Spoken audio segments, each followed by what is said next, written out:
प्राजक्त वृक्ष सुगंध, श्रद्धा आणि आरोग्याचा अमूल्य ठेवा। प्राजक्ताचे झाड हे भारतीय संस्कृतीत अत्यंत पवित्र आणि महत्त्वाचे मानले जाते। प्राजक्ताला पारिजात असेही म्हणतात। या वृक्षाची फुले लहान, पांढरी आणि केशरी देठाची असून अतिशय सुगंधी असतात।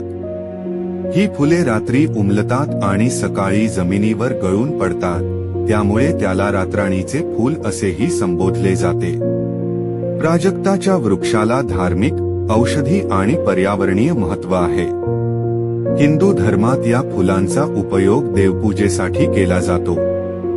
विशेषतः भगवान विष्णू आणि श्रीकृष्ण यांना ही फुले प्रिय मानली जातात। अनेक सण आणि धार्मिक विधींमध्ये प्राजक्ताची फुले वापरली जातात। औषधी दृष्टिकोनातूनही प्राजक्त उपयुक्त आहे।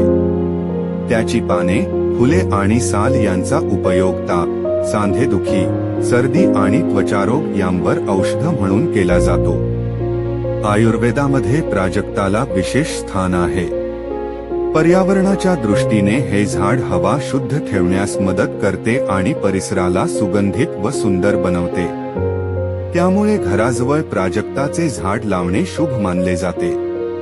अशा प्रकारे प्राजक्ताचा वृक्ष हा सौंदर्य, आरोग्य आणि अध्यात्म यांचा सुंदर संगम आहे। निसर्गाचे असेच वेगवेगळे व्हिडिओ पाहण्यासाठी आमच्या चॅनलला सबस्क्राईब करा, तसेच त्यातील बेल आयकॉनचे बटन दाबा जेणेकरून तुम्हाला नवीन व्हिडिओची माहिती मिळेल। धन्यवाद।